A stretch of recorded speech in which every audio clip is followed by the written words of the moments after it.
Hi, welcome to the Triheart Podcast. This is Biff LeCup. This is episode 6 with Momo Pixels. With featured music by Game Genie Sokolov.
Momo, tell us a little bit about yourself. Hi, I'm Momo, and my last name's Pixel, and I like to dress as a cat, and I have a funny laugh. And what else would you like to know? I could talk about what you just said for like 2 hours, but I know you as an artist and a musician and a pixel artist and a stylist. Actually, you're really just like a Renaissance woman. The things you do is intimidating. I feel so worthless. Thank you. I look at your No, you shouldn't feel worthless. You should feel like, I'm going to conquer all of my things too. True. But yeah, thank you. Yeah, tell us a little bit about, your style as a spectator. Your style is everything. Thank you. Tell us a little bit about your style. Sure. So I've always wanted to be a weirdo. I've always been a weirdo, but also I've always just aspired to, like, I don't know, when you're like younger, you just see people who dress so cool or have the colorful hair, or, you know what I mean? And like, I think when I was younger, it was mostly like the punk rock scene where we saw people doing that, right? Like emo or punk rock, right? They would have like rainbow hair, and then the rest would be like jet black or they'd have like the rainbow check like necklaces, or the like, there was just all these different styles, and you mostly saw it in that. And so, I just aspired to have that freedom, and when you're younger, you kind of have to follow what your parents say, right? Everything about you is kind of dictated by folks older than you, which I don't think is necessarily always a good thing, because I think that at a young age, people do kind of know what they want, right? Like kids, you like, oh, I love skateboarding. If you allow the kid to skateboard, they're going to do it all the time. You know what I mean? And who's to say they're Right. not going to become a pro skater? So I think sometimes things get shut down too early. And, in my case, my people, they just weren't about it. No, you can't dye your hair. No, you can't do that. So, once I started getting to the age where I could do whatever I wanted, I kind of just started exploring and experimenting. I would say like 2009 was really the summer that I really got to try a lot of things. And I would just buy different colored dresses, or I would do this. Or I remember one time I chopped off all my hair and I only had a bang and it covered my eyes. And I wore a tutu and I put like a fake nose ring with a chain and it connected. You know what I mean? I was just doing all these different things, and, doing all these, I guess, social fashion experiments. I found my lane. And I really love tutus, or I love that. I love the aesthetic of the flared out skirt, because it doesn't necessarily have to be a tutu, but those are just the most colorful or the brightest for me, right? So I'm just drawn to an aesthetic. Also, people need to know their body. So I know I got great legs. So it's like, oh, it's like, oh, what's going to accentuate that the most? It is like hurt. So I love those, and I love bright colors. And then, the cat ears and stuff, I have no clue where that comes from. I have literally always loved that. I had a cousin who used to draw cat people, you know what I mean? And then during school, like one of my favorite illustrators, he always used to draw cat people. And it's just a thing I've always liked. You know what I mean? I watched Thundercats. I've always just been drawn to that aesthetic, right? And so as I got older, it was just like, man, forget it. I'm going to just do it too. So I started making myself cat ears. And, it just evolves. I do bunny ears a lot of times. Like, Hell I kind of yeah. do whatever I want. Yeah, and I love the nose. So, yeah, my style basically is just all the things I've always wanted to be and all the things I currently am. And it's so awesome to, like, I don't know, be able to live it. Like, I just pass the mirror sometimes. I'm like, hot damn it, yes. How do you feel? You were talking about like in 2009, you felt like you were able to like express your identity in like all sorts of different clothes. How did you feel? How do you feel in not those clothes? Like, I don't know. Like that's during a bad question. During the pandemic, or like yeah, if I'm not dressed up. Let's say that you had to go somewhere that was like uniform, like if you had like a uniform school. I mean, I don't go to those things. Like, I know. honestly, I'm sorry. This was a bad question. No, it's not. It's not a bad question, but honestly, like at all the jobs I work at, I go to interviews dressed like I do. Like, I don't really have. Yeah, this is literally how I dress. Like my closet. I remember people being like, like, oh, like, what are you gonna wear to the interview? I'm like, the clothes that I have. It's not like I have separate clothes. Like literally my whole closet is two dresses, and that's it. I may have like 3 pairs of sweatpants, but everybody has sweatpants. It's like when you're home, you know what I mean? You need stuff so you can clean up. I'm not about to clean up in a tutu. You know what I'm saying? Like, but yeah, I mean, I would just say that usually if people ever see me and I'm not dressed up, either I'm super, super, super, super tired, or that's about it. Usually it's because I'm tired or something bad had to happen, right? Because for me, getting dressed up is like, oh, it's a normal day, that's my normal attire, or it's like my happy attire, right? So you only see me not in my regular outfits if something like truly horrible has happened and I didn't have time, right? Or I didn't have access to my closet and stuff, or I'm just tired or something bad. Usually that's it. You know what I mean? I didn't feel like doing it. I didn't feel like spending the extra 10 minutes to pick out or make the ears. Because usually I make them the day of. You know what I mean? Like sometimes I'll wake up and I'll be like, oh, this is my outfit. I should make this to match this, and I'll go. Like I used to make bow ties to match my outfits. No way. Mm-hmm. Oh my God. So that's like another thing we can add on your resumes. I don't know. Is it seamstress or like? Because it's all the perler beads, right? So I can't even say that I'm sewing, right? It's all. I got you. Yeah. I want to branch out into what we're talking about, like freedom and confidence. But before we get into the abstract, I wanted to ask you about your 2017 game, Hair Na. Tell us a little bit about Hair Na, and is Hair Na still relevant in 2020? Yeah, I don't think that hair now will ever go away. I mean, as long as white people keep disrespecting us and touching our personal space and invading our hair, you know what I mean? Like, it's always Yeah. going to be relevant. And so, what I keep finding is that every time there's like political unrest or racial unrest or anything, which is basically all the time, the game just pops up. You know what I mean? Like, so, Right.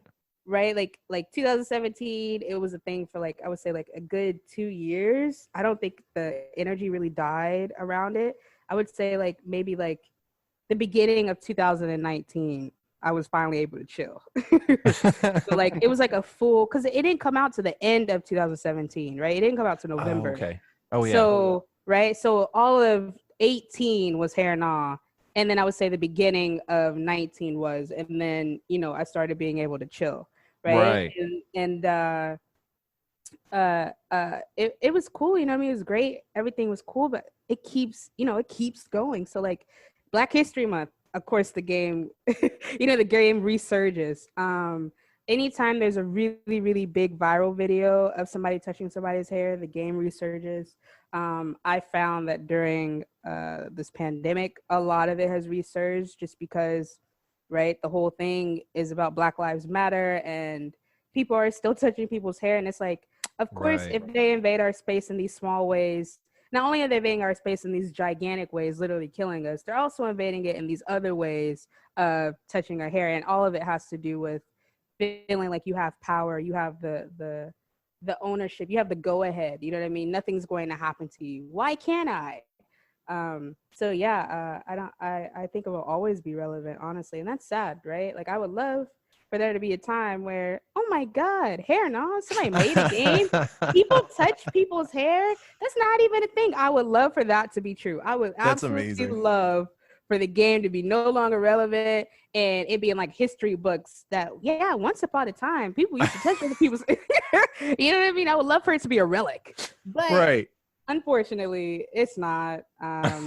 And I like nowadays I see a lot of people making comics about it, and it's I hope maybe in 10 years it'll be done, but unfortunately. So, why do white people want to touch your hair? I mean, you would have to ask white people. You know what I mean? We can only Right. We can only interpret why, but I don't know why. I've never seen a person and wanted to touch them, And so the only thing that makes sense to me is, in America, white people kind of have privilege to do everything, right?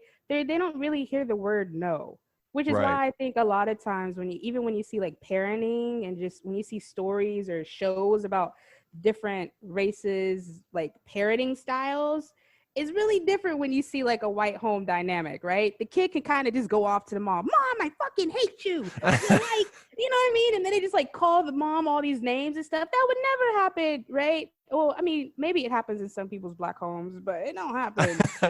Most of the, you know what I mean? It doesn't happen to a lot of people of color that I know, right? You don't just Right. go off the handles and stuff. And so even from that young age, they're not really being taught no consequences, all of these things, right? And that just continues as they get older, right? Like a lot of like, I don't know, just a lot of things. There aren't really consequences. And even the justice system isn't necessarily set up to punish them like it punishes everybody else, right? So it's continuously this system of you don't really have consequences for your actions. Or if you do, it's very lenient. It's very like, little smack on your hand, even when it's ginormous things like murder, right? Like Right. you instead of actually going to prison for life, you just get fired. What? That's Right. all. You know what I mean? Right. So when you revert that back to touching hair, right, and just looking at it as a whole, right, you're not really getting consequences. You're not really being told no. Everything's kind of your oyster. Woo woo woo. When you see something, when you see something that you want, you kind of just go for it because what's gonna happen? You know what I mean? That's what you've always done. And so if you see somebody's hair and you're intrigued, it's like, oh, I want to touch it, and so you just do. You don't Right. even think. You don't even think I shouldn't do this. This is not okay because why? Everything is okay. You've always just touched and just grabbed and just whatever. It's no big deal. And it's like, you don't even consider the fact that that is a human. You cannot just invade somebody's space and touch them. You don't own them. They are not your oyster. You know, and it's just like, so, you know, and that's just my interpretation. It's like, that's the thing that I see, right? I just see a lot of, yeah, just, oh, my intentions were, and it's like, it doesn't matter the intentions, it matters the result, right? And it's like, the result is you invaded my space, you were disrespectful. And then if we respond in a way that is just as much energy as them, then they try to act like they're the victim, right? So say somebody touches your hair and they just go for it and you smack their hand away. Oh my God. There's this shock as if they weren't the offender, right? The person whose hair you're reaching for, they are on the defense. You invaded their space. So why, when they react, it's always like, you hurt me. Why the audacity of you to touch me? What? You just touched me. You know what I mean? It never fails. It never fails. You know what I mean? And I've seen so many instances where people are nice. You know, and in the beginning, I used to be nice, or I wasn't prepared for it, right? When it first started happening to me, I wasn't prepared for it because I had never really had an experience with it before. So when it first started happening to me, I was always like, my face was always stuck. Like, wait, what? Yeah. You know what I mean? Or I'm not even facing them. I'd be headed to work and they're behind me and I feel a tug on my braids. And it's like, and you have to turn all the way around to be like, what? Did you just, what? You know what I mean? Like it does not make sense to you at first, right? So it takes a couple times for you to get used to it. Unfortunately, it's going to happen more times, right? So you actually have time to get used to it. Then once you get used to it, now it's like you're building reflexes, right? So after a while, I just automatically now have reflexes. The minute their hand goes in, or the minute I see it start to, or if I see it, I see a glimmer in their eyes.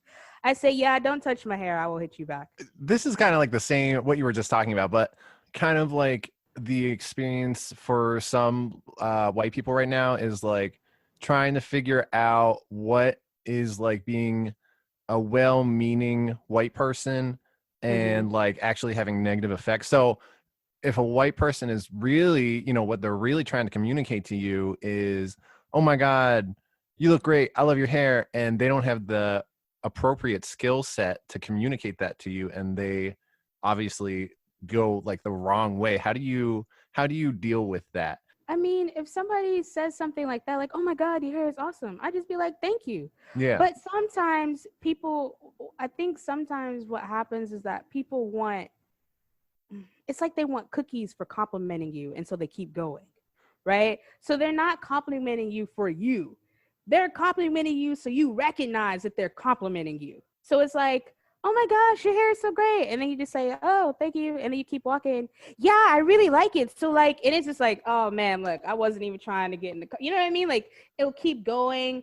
Or it'll be like if you just say thank you, sometimes you just watch their face crash. Like they want more. You know what I mean? Like if somebody really means it, I accept it. You know what I'm saying? And like sometimes it makes me just as excited. Like, oh, your colors. You know what I mean? Like because I do a lot of stuff for my hair, and a lot of times it's I guess kawaii or you know what I mean, it'll be pastel. Sometimes I get people who are super enthusiastic, and I always give the same energy. Like if I see somebody that's truly spazzing out, I spazz out with them. Like what?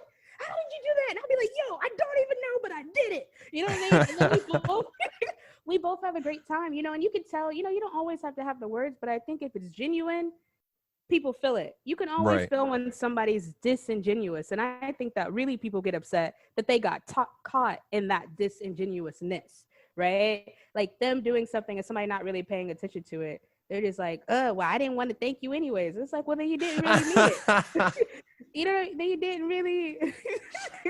Oh my God. You know what I mean? Like, my hair was already done without the compliment or with the compliment. If somebody means it, I think that it's received well. If somebody doesn't have the words, I mean, saying you like somebody's hair, I don't think there's any saying that by itself. That's not a wrong way to say it, right? That's literally, I like your hair. You can say that way with different inflections, and you know, people always receive it well. I haven't really gotten bad I've never gotten a bad compliment. It's just when people touch, you know what I mean? Right. Like, or when people start asking, like, is that your hair? Well, nobody's ever asked, oh, has somebody asked me that? I don't know. But there's questions like that, right? Like somebody's like, oh my God, is that your real hair? And it's like, why are you asking that? What does that have to do with anything? If it Yeah. is or if it isn't, then what? You know what I mean? Or it's like, oh, how did you get it in that style? And then it's like questions like that. It's like, are you really asking how they got it in that style because you want them to sit there and explain it?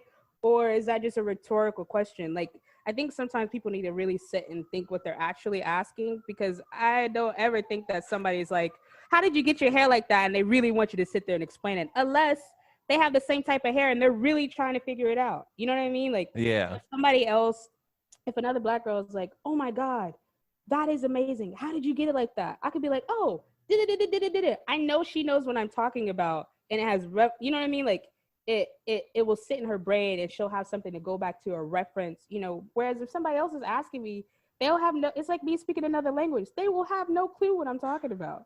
They don't, you know what I mean? Like, if you say, yeah, I used a toothbrush to a white person, like for your hair, they probably don't even know what that's for. Whereas if I say I used a toothbrush, automatically a Black person would be like, oh, she's probably used it for baby hairs or to smooth something or to, you know what I mean? Like, you know, right? It just means different things for different people. You know what I mean? It's culturally relevant. That's like if I go to another country, or if I just see somebody of another ethnicity and they have their hair in a really amazing way that I've never seen before. If I ask them, I still will have no clue. You know what I mean? They probably have tools that I've never used before. So I never asked that question. I'm always just like, wow, you look amazing. And I'm gonna just let that sit there and I'm gonna walk away. So like the not the shallow, but like the literal understanding of hair knot is like, please stop touching people's hair and just stop touching people. Is there a higher meaning of hair knot? Absolutely. Yeah. So hair nah, I would say, yeah, on the basic level is to just get people to stop touching our hair or to just show it. But honestly, I just wanted to give Black women a way to have something cathartic and laugh about, right? It's not a funny thing that happens. We're all oftentimes annoyed. It adds to the microaggressions and just the overall energy of racism. It's just like, I can't even get to work without somebody touching my hair. Oh, I can't go to the grocery store. You know what I mean? It just Yeah. adds to the already annoyances and just, you know, oppressive things, just things that are already piled up. It just adds to it, right? It's like an icing on the cake. And so I just wanted to provide uh, something that I thought would give us a laugh, right? Make us, sorry, I think I have to push a button, but make us laugh, make us laugh and really just have a moment to be like, we're not the only ones who go through this. Like, I see you, or you know what I mean? So that's why I knew it was going to go viral, because I knew that if I had an issue with this, I knew that a lot of other women had an issue with this, right? And it was so great seeing so many people laugh and be like, "Oh my gosh, this is hilarious," you know. And I just put like I put little trinkets in the game that only, you know, other Black people would really appreciate, because I knew that they would notice little things that I put in the game, right? They would notice a certain facial expression from a background character, or they would notice a certain hairstyle or the little details that I put into it. So, you know, in a larger thing, it was just kind of I guess a message to my community that I see you, this sucks, but let's laugh. Um, let's laugh, and you know, we can't always hit them back. So here's a game so you can actually do what you wish you could do all the time. Oh my God. That is so true. I was uh, watching a lot of like the game reviews on Hair Knot, and yes, then they weren't even game reviews. They were just like, oh my God, I know exactly yeah, like what Bo was talking about. Like, yeah. oh my God, it was so funny. Yeah, it's a lot of relatability, right? And there wasn't really, I don't think there are a lot of games for us right now that Mm, have that kind of immediate relatability. And so I was just really glad, you know, and that's what I want the future of the games that I make to continually do, right? It's like immediate play, have a nostalgic or be able to relate, you know what I mean? And Yeah. I loved reading all the messages. I loved watching all the game reviews because it was the same. Like I really loved seeing the joy of them playing and laughing and really be like, oh my God, it really is like this. You know what I mean? And there's a lot of hidden things that people don't understand. You only understand really if you've been through it. But I think that's why the game is so great because of its duality. You understand if you've been through it, and then you also can now get an understanding if you haven't been through it or you are a person who does it, because you can visually see, and while you're playing it you can see how invasive and just, you know what I mean, a lot of people said that it gave them anxiety playing it, and I'm like, exactly. Exactly. I So know. Oh man. Did you like know going into that it was gonna have this kind of like educational game element? yeah, I mean, I was very, yeah, like when I had the idea, I knew as soon as I had the idea, I was like, gold, it's going to be funny, and it's going to, I knew, so the reason why I had the idea was because I was trying to explain what it was like.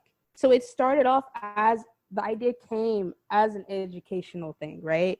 It was like trying to explain this isn't working. So a game would. You can see it.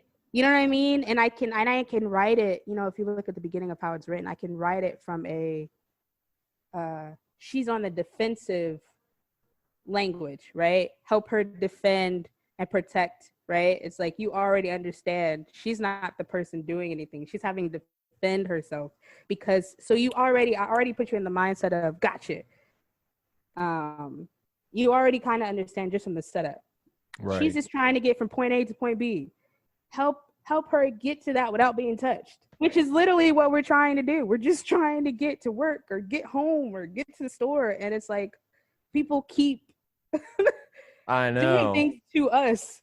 We haven't done anything. So yeah, I knew it was gonna have an educational feel to it. I'm still happy with it. I'm happy with I'm just, yeah. I didn't know it was gonna get as big as it did. I knew it was going to get big, but I did not know that it was going to get as big as it did. I love what you just said. If you kind of even like look at a lot of the BLM cases going on right now, like Elijah McClain or George Floyd, you just Yes. like, these people are just trying to get to point A to point B, Yep. and then all of a sudden, Yep. and it's just like, just leave. I don't know. No, it's always that. It literally is well, I would say most of the case, yeah, most of the time it's literally, we're going home, we're walking to a store, we're always being normal. Right. And then people impede on our space, on our lives, and I don't understand. So many people say that they don't care about Black people, blah blah blah, but it seems like people are obsessed. It seems quite the opposite, right? It's the opposite. It's like we Yeah. can't breathe without somebody just like I don't know. You know what I mean? We can't get our hair done. We can't do anything without somebody Right. having a question, wanting to talk, wanting to do this, wanting to do that. And it's just like, yo, calm down, please. Yeah. Silence would be real great right now. Like, just don't do anything. If you think Hair Nah had like a sequel, like what would happen in that sequel? So Hair Now will have a sequel. I just don't know when. Well, it's just a lot of work, Yeah, It's a true, lot true, of, true. it's a lot of work, and yeah, and when it first hit, I wasn't really in the mindset of making more games, nor was I set up for that. You know what I mean? Like, Yeah. I had just made it because it was a good idea. And then all this stuff happened, and people wanted me to make more games, and it's like, that's great, but it took 9 months just to make that, and that was really simple and only 4 levels, right? Like, imagine how long it would take to make have an actual storyline or make multiple characters, right? Like, it just would take longer. So, I wasn't really in that mindset. And after the game hit, I didn't really want to make, I was like tired. I was over it. I was like, ugh, I'm not fine. I don't think I designed digitally for a little bit. I was like, I'm over this. But some time has passed, right? So I'm finally like back to designing and making games, and I've worked on some indie games. So yeah, there will be a hair now too. So I probably won't answer that question because then Okay, you got it. That's I'd fair. give That's away I'd give fair. away what it'll be about. I don't know when it's going to drop though. So, but it'll be in some years probably. Oh But man. I'm not really worried. I'm not really worried about the timeline because it's always relevant, which is Right. a good thing. It's a good thing and a bad thing, right?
One thing I kind of wanted to talk about was I was listening to one of your podcasts and Mhm. also tying it into Hair Na. Like you were talking about how you were able to turn negative experiences, how you really use that for your art, which I really love that concept. Like pain is art Mhm. or trouble is Mhm. art. What do you think? Like, would you be able to make?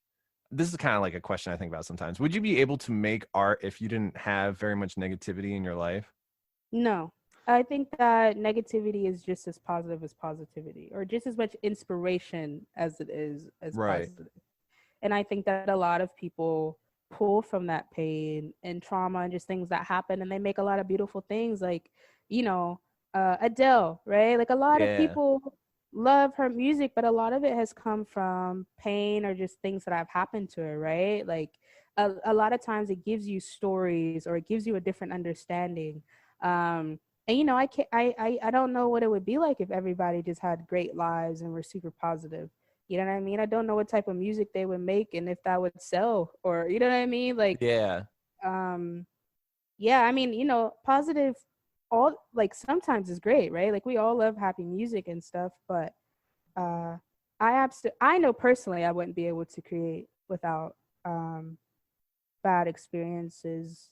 And I don't know if they're all if I should call them bad, but I think it's just like the yin yang, right? It's the Right. balance. You can't have good without bad. It's just the way things are. So, yeah. Let's get back more into like, well, more into you, but I mean more like the Momo Pixel identity. I try and like tie in my previous episodes. So last week we had a trans chiptune artist named Cass Cuttlefish, Ooh. and we talked about how sometimes in dangerous situations people of a minority ship would like want to try and feel passable so that their identity doesn't create dangerous situations for them. So Mm-hmm. I was listening, I think in one of the podcasts you were saying you were in Chicago and your identity or your expression like got you into trouble because someone thought you might have been in a gang. Oh, yes, that did happen. That did happen. How did you deal with that, and like how do you ever feel like you need to be passable, or is that like not a feeling for you? So like that was because depending on the side your hat is on, apparently in Chicago that represents different gangs. Wow. I, as a normal human, would never know this. Who knows this? Who knows this? You know, I just have at the time I had like 200 hats. I just have a lot of hats. They don't go on one side, they go on all the sides. And so I was just walking and somebody was like, straighten up your cap, young thug. And my first thing was like, young thug, I'm a girl. What is wrong with you? You know what I mean? I was you know, I was automatically like, what you mean? You're already disrespectful, you know, and you know, it just continued and stuff. And I just had to get them to realize, you know, and it looked like they had their head in a jacket, like they had something Oh for no. me. You know what I'm saying? Oh So my god. I just had to get them to realize that I literally had on a Mighty Ducks outfit. Like me not being passable is what allowed me to pass, if that makes sense. Like Yeah. I had on cartoon stuff. You know what I mean? Like I literally had on Disney things. I had on Mighty Ducks. I had a Mighty Ducks hat and a Mighty Ducks chain that I made to match it. And so, you know, the person was just doing all this stuff. I'm like, sir, Mighty Ducks, fly with a V. I don't know what to tell you. You know what I mean? I'm trying to say like movie things. I'm like, there's that actor that everybody really loves. I'm like, it was on Disney Channel. Like, yo, I don't know what to tell you. Whatever you think is not it. But do I ever think that I should be passable? I will say that when traveling, I would say that I personally never want to be passable. I love how I dress. I love who I am. It makes me happy. I feel uncomfortable if I'm forced to wear something that's not already in my closet, right? If somebody tries to force me into an outfit because they think this or they think people are going to treat me a certain way, I now feel uncomfortable, which makes me act worse, right? I don't feel like myself. So I feel like I become clumsy, or I don't know how to move, or I want to sit in a corner. You know what I mean? I'm not my normal self because I'm not in my normal attire. So the only times I feel like I felt like I've needed to be passable is when people try to make me feel like that, like, and usually it's when I'm traveling. So in Cuba somebody was like, oh, Oh damn. you shouldn't dress like that because people will know you're a tourist. And so, you know, I think I listened to that person the first day and it was a really awkward day. I didn't really like it. The minute I went to the clothes that I actually wear, I had the best time. People was like, oh, senorita, like, you know what I mean? They're just calling me pretty or just like one girl was like, "Oh, let's trade. Oh my God. You know what I mean? Like, bring me that, and I'll bring. You know what I mean? Like, people was so enthralled, and I was like, "This is how it's supposed to be. This is my normal." You know what I mean? So, I learned from that experience, like, just don't. No, I don't want to be passable. You know what I mean? And if a place is too dangerous for me, then I won't go. Yeah. So yeah, I won't go. You know what I'm saying? Like, no, I shouldn't. If the way that I dress makes life dangerous, that doesn't make sense. It's literally a skirt and some ears. It's a different type of skirt, right? Yeah. Ears, we've all seen cats. So why me having ears makes it any different? That's so interesting. I don't really have a follow-up to this, but like that's so interesting you said traveling, because when we were talking about it with Cass Cuttlefish last week, she also brought up traveling. That was the first thing she brought up. But she was talking about like going through airport security, and yeah, she was talking about that. So how do you respond to, I'm just going to throw some rhetoric at you. So you were kind of talking about in previous interviews about how people want to, when they see you, they want to take pictures of you. They want to just like be in your life. And so how do you respond to like the following rhetorics? If you don't want the attention, why do you dress like that? Or why do you carry yourself like that? I didn't ask for attention. You gave it to me. You're right. It was somebody's conscious decision to react to me. Me getting dressed is just something that I do, right? Everybody gets dressed during the day. You know what I mean? Like, and everybody has different styles and tastes, right? This just happens to be mine. Now, however people react to it, that has nothing to do with me. You know what I mean? Like, I don't control that. They make a conscious decision to react in that way, right? And so when people are like, "You're asking for attention," no, I didn't ask you for anything. I didn't say anything to you. I just went where I was going, and you saw me and took it upon yourself to say or do something, right? That had nothing to do with me. I got dressed. We all get dressed. That's not nothing special. Yeah. So that's how I respond to that. I'm just like, I didn't ask for the attention. You came over here. Do you know that meme that's like that people use it for anything, but it's like what my mom thinks I do, what people on the internet think I do. Yes. What do you think people like? What is like that person that taking pictures of you? Like, what is it that they think you are? I don't know. I think that people think that I'm free, which I am. Some people think I'm an artist, which I am. Sometimes people think that I'm headed to a play. That's not ever it. Or even though I like plays, I'm not usually headed to one. Or they think that I'm in a show. That's not usually it either. Even though I do perform, So I think sometimes people think that a couple of times, or if I'm in other countries, sometimes people think I'm a celeb, and I'm like, nah, not that either. I've been places and kids have been like, "Oh, so like, are you like, you seem famous?" And I'll be like, "Why?" Because I'm different. And they'll be like, "Yeah, you just seem like you do something cool." And I'll be like, "I mean, I do some cool stuff." And they'll be like, "Oh, that's awesome." And then it'll just be that. I don't know. I think that's the cool thing about how I dress. I think that it kind of gives off who I am, right? Which is why I do it, right? I am a very fun, colorful person, right? I like color. I like to have fun. I like to laugh. I like fashion. I like people who are different, and I am an artist. So, and I like pixels. And I think it kind of does all of those things. I think one time somebody on my Instagram was I think they were trying to be negative, and they were like, "Whatever you're trying to do, you don't do it well." Oh shit. This pixel video game, like they literally started listing everything that I was doing. And I was like, well, if it wasn't working, how did you get my aesthetic right? Oh man. Do you get a certain amount of negativity or backlash on your work? No, honestly, like even when the game came out, I think I only remember 3 bad emails. Oh shit. Right? Like people making fake emails and sending, "This game is absurd." I think I only got like 3 of those. I mean, most people kind of understood where it was coming from and understood what it was doing. And I don't understand how the game would be negative anyways when it's things that happen to me and other people. It's not things that I do to people, right? Yeah. And then how I dress, sometimes I get negativity, but either it's usually from people who don't understand or people who are jealous or can't be free themselves, right? So I've gotten it at like past jobs, right? Like I remember one of my first jobs, there was just like this group of black women who were just like, "Why are you dressed like that? You don't take your job seriously." And I was like, "Girl, anyway." You know what I mean? Like, so usually it's from people who don't understand or they think that I'm Billy, I don't know, being silly or not serious. I don't know.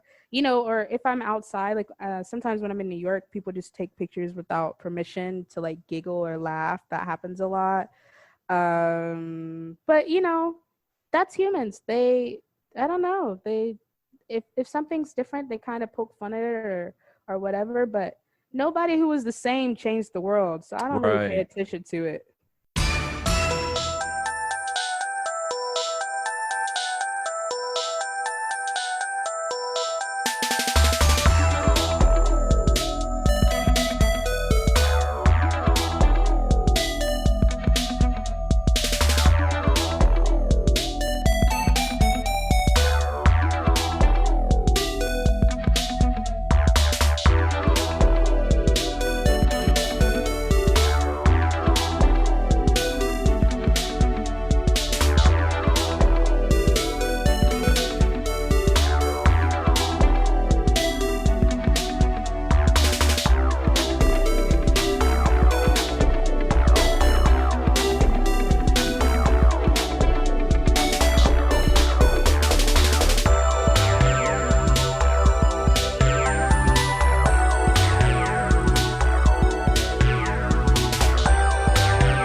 I wanted to talk a little bit about Momoland, Yeah. which coronavirus better hurry up and be over because I want to go to Momoland. Yeah, Momo Oh my Land. God, that like for me, if it feels like Dollywood, like something so like amazing and Yeah. like yeah. Tell us a little bit about Momoland. Yeah, I don't even know where I'm going with this. I just love Yeah. the idea. So Momo Land is essentially just is it's like my imagination realized, right? And the physical. And so I think that when I first started it, I really just wanted to give myself a chance. That's the best way I could explain it. I just wanted to give myself a chance. I hadn't really been, even though I went to this art school and all these things, I had never really been in an art show, right?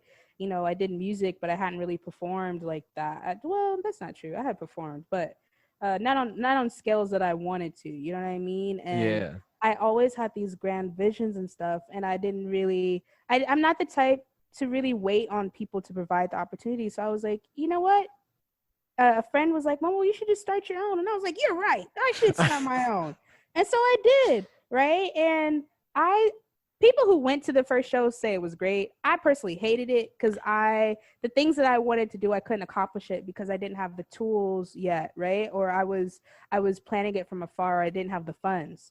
So I think the thing that I love about Momoland is as the years pass and I keep doing more, they keep getting closer to what I have in my head for it, right? So the Oh, latest whoa. one is the closest I've gotten to my dream. You know what I mean? It's the closest so far. It's still not it, but it's the closest to it. And so that's what I love about Momoland. It's like each time people get to keep seeing these things, they keep thinking that it's changing or I'm adding. And I'm like, no, this is just them getting to where I have always wanted them to be. So, I love Momoland because I'm excited for the day that it'll actually be my vision. I really want people to walk in and it be this whole pixelated forest and magicalness and like people dressed in the armor and the clothes and the pixel wear that I make. Or people have even joked that they've wanted to be a citizen of Momoland, and I'm like, I could absolutely make ID cards and you can be a pixel, you know what I mean, and like Yeah.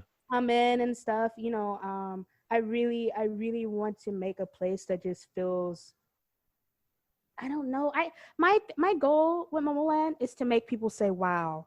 I think that sometimes with art we get a bit judgmental and we're always trying to make it like it's a scholarly thing, right? Like you're supposed to go to the museum and be like, "Oh, the lines and the color Mm. and the composition and the, you know what I mean? You need to know the history and the blah blah blah." And you know what? I think that some people just like what they like, and there's not a lot of thought behind it. I think that sometimes you just see things, you're like, ooh, and you want it. And I don't think that there's anything wrong with that. And so for Momoland, that's all I want. I want people to be excited about it and not even have the words to explain it. Just be like, oh my God. Ah! You know what I mean? Like the last Momoland was so great because I got to see a lot of these. Like my favorite thing is seeing kids and then like elders, right? Because those two are the completely different ends of the spectrums, but seeing their reactions to Momoland are always similar. And it's so great, right? Seeing people like over 60 being like, oh, right? I saw like this older couple exploring the Momoland VR and just watching their face while in it, and I have this video saved of this little girl being in it as well, being like, wow. And she just stands there. She doesn't even want to explore it. She just stands looking at the ceiling in the game. You know what I mean? Or like when people see like the 11-foot Momoland tree, they're just in awe. They're like, I can't, you know what I mean? And Yeah. they just want, I've seen people hug it. They don't know what to do, right? You just want to take pictures and stuff. And like, it's just, as soon as you walk into Momoland, it's just a splash of color and people just kind of, it just appeals to all the senses. So I don't know. I love it. I can't wait for it to keep going and get bigger and bigger. Um, it's at Mass Art Museum in Boston right now, and I love that place. I love that museum. I love the curator, Darcy Hannah. Like they've all been super nice. And yeah, because of the pandemic, right? It's closed down right now. So I've just been I able to, know. yeah, I That is can only like go ahead. I can only show pictures and the little videos that I have. It's sad that people can't really be oh man. exploring. Yeah. That is like such I don't even know what the word is, but like I just found out about Momoland and I'm like, "Oh, I got to go see this." I'm Yeah. in Boston. We're in Boston right now. It's Oh, right there. It's like right there and I oh. cannot go. Yeah, it's right there. It was huge. Like the opening was like over 3,000 people. Oh my God. Did you I go to was the opening? Yeah, I was a bit bombarded. I don't know if I'll ever do an opening again. I think if I did another opening, I would stay in a glass box. No, I'm serious because the whole hair thing, people was Right. touching my hair. They were touching it so much, I made a sign. If you look at their page or you look at the curator's like Instagram, there's a picture of me with a sign that says "Don't touch my hair" in Oh my no hair way. because it was happening so much.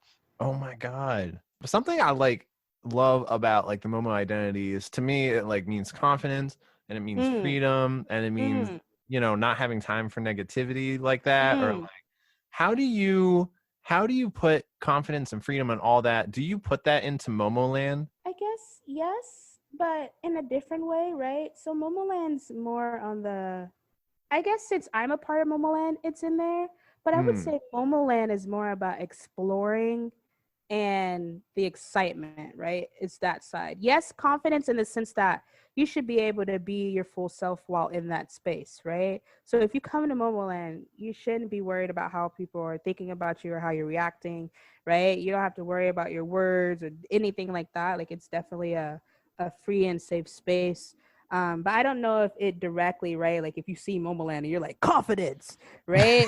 Like, I think that you see it and you think creativity, or you think wonderland, right? Or you think magic. You know, that's what I really want it to be, right? I want it to feel magical. Like, I can't believe that this is a real thing in our current reality, right? Mm. It feels fake in a sense, because I've never seen a tree like that, a pink and purple and blue tree with like iridescent leaves, and it feels like it's out of a game with the sign on it and stuff. I don't know what the original question was, but I think I answered it.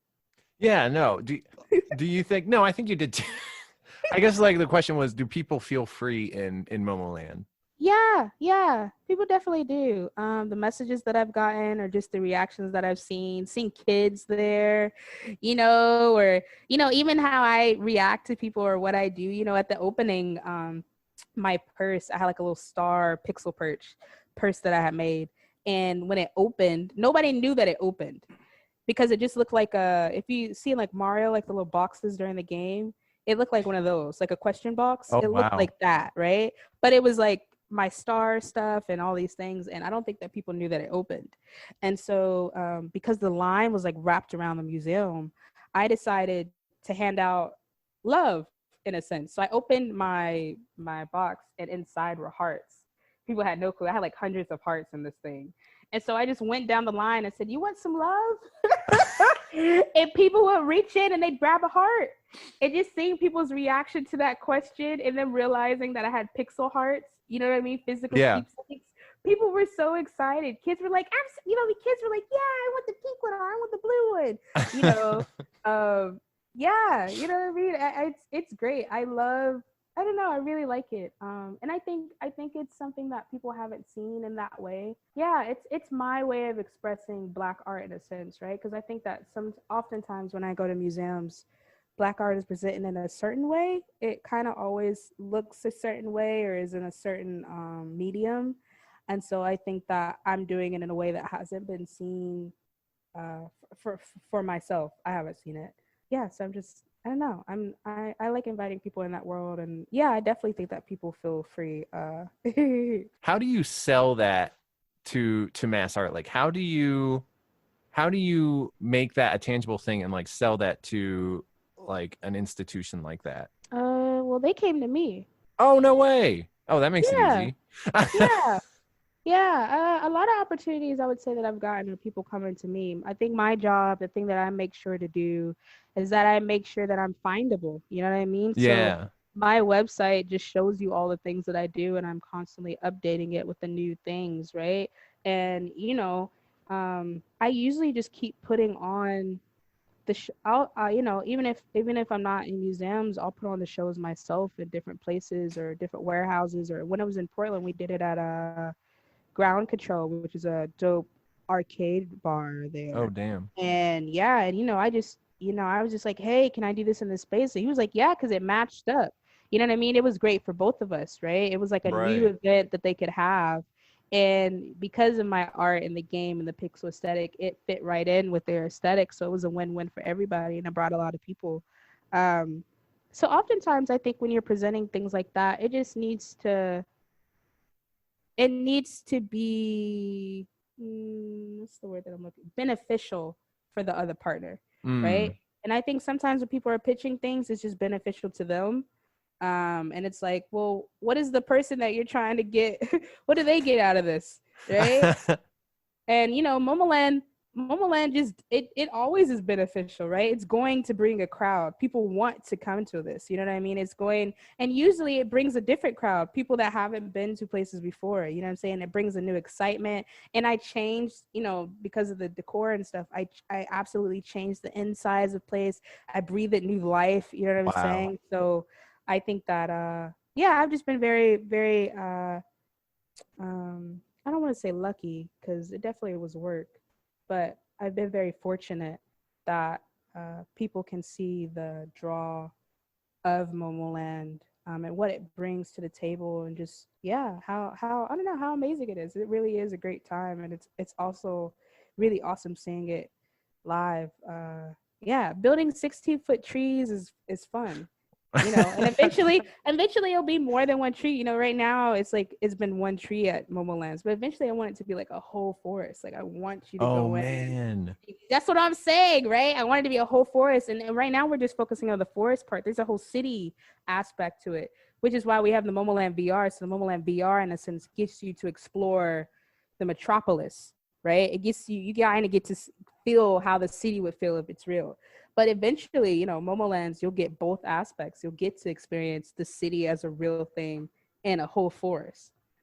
Oh man. Right? This is Wouldn't that not be fair, Momo. crazy? Wouldn't that be crazy? You know what I'm Oh saying? And my god. that's just the beginning things. What if it ever became a fair? There's just a Oh, lot I of know. Yeah. there's a Oh lot of man. things. There's a lot of things that it could become. It's a great thing to keep building and building upon. And yeah, I'm just excited for myself, and I'm excited for like future people who get to see it and experience it, because I know that it's just going to continuously get bigger and better, and more exciting and more fun. And I really love blowing people's minds as well as my own. So because when you're doing it, you're not really thinking about it, and then it's finished, and then you realize, oh my god, we did this.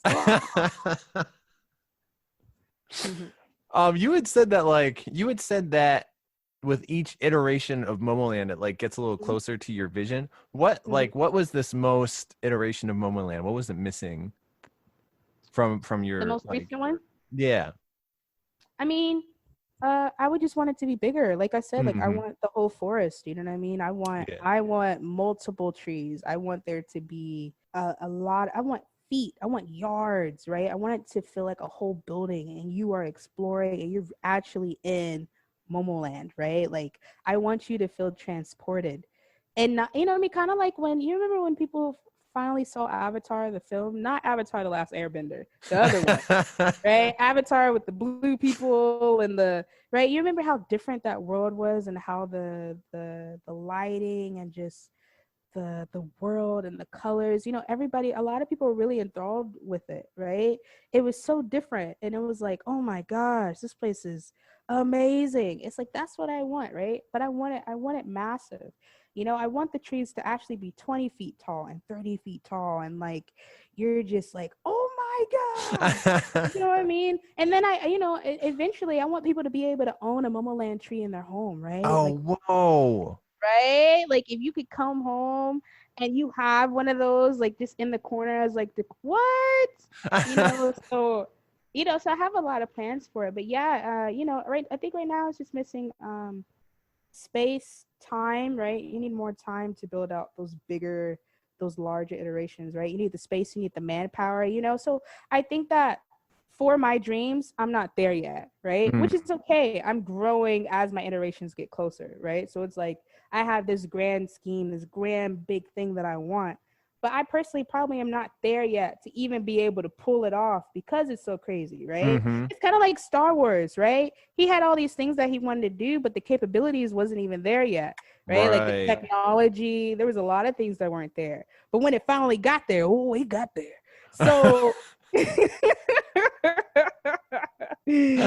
so that's where I think I'm at, right? I think a lot of things are capable, but I think a lot of things are just developing, right? Because there's aspects of me, there's things that I want to like AI involved, and I think that AI, the more it's developing, it's getting to the point where I would use it in the way that I want to use it. But even now, it's still not at the level that I can, right? Like you can't get augmented. Oh, I said AI. I meant AR. Sorry. I Oh, wanted to okay. use Oh, okay. Okay. AR.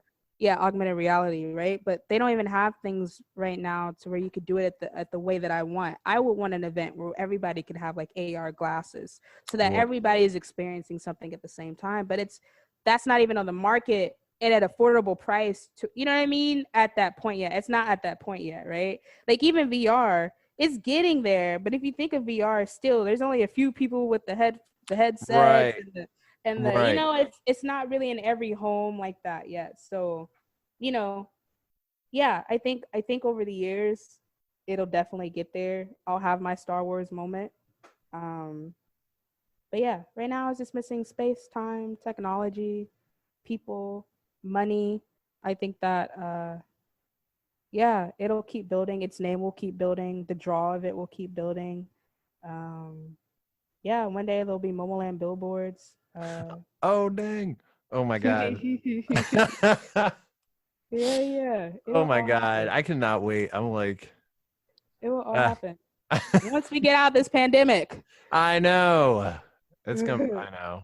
I'm hearing it's gonna be a while, but definitely going to be a while. But uh, in the meantime, I'm just making a little mini Momoland in my place. I think I got. Let's see. I have a little bit of studio time left. I want to ask you before we finish up, where people can find you. Oh, so people can find me Momo Pixels on Instagram.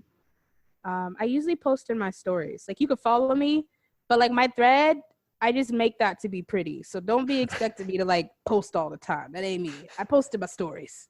Uh, on Twitter, I'm Momo because yeah, eventually I want a TV show and I want it to be like and I'll be like it's Momo. People are like You're yeah. so cool. I would. And then if you want to see my professional work or learn more about Momoland, you can go to momopixel.com and you will find, my professional work because I work in advertising. So you'll see my commercials and things of that sort. But you'll also see my personal work, like my music or Momoland or my Magical Girl contest.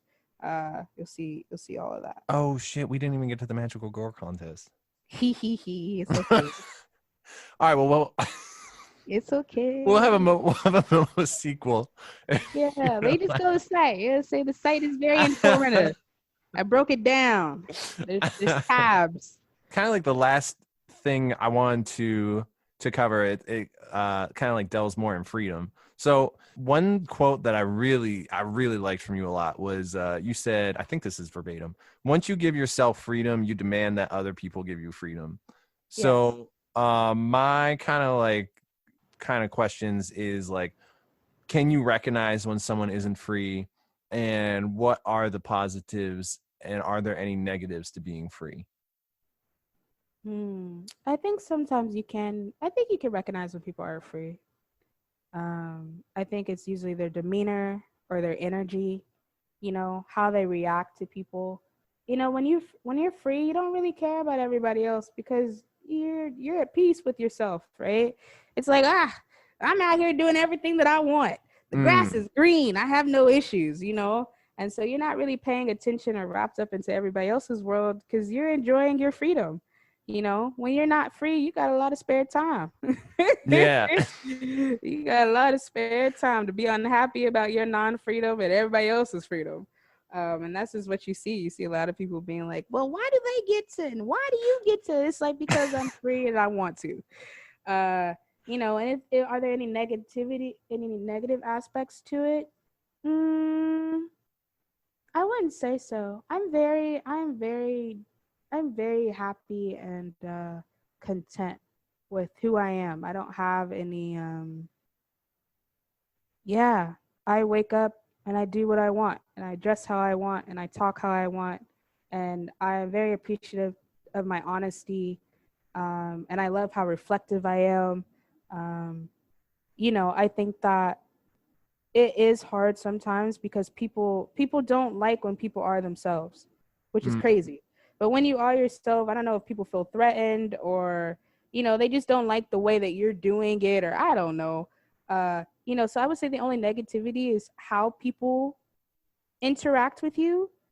But the thing is, you're with yourself more than when you're with other people. And so I think that freedom within yourself matters more. You know what I mean? Like this pandemic proves it. I've been happy by myself. It's like, oh, I don't have to go outside and get my hair touched or deal with so-and-so's attitude or somebody saying this or looking at me a certain way, right? I get to be around myself 24/7 all the dang on time, day in and day out. It's like I'm so glad I loved myself before this, right? I had all this time to get free and enjoy myself that I can have dance parties by myself. Oh And, yeah. right? I can just draw and feel and like come to myself and laugh with myself because I had already gotten myself to that point. So yeah, I would say the only negativity is usually what other people bring, but at the end of the day, who cares? You're happy with yourself. You know what I'm Mhm. saying? Like, and for the most part, you really do, once you are free, you really do demand that of other people. And you just do it naturally.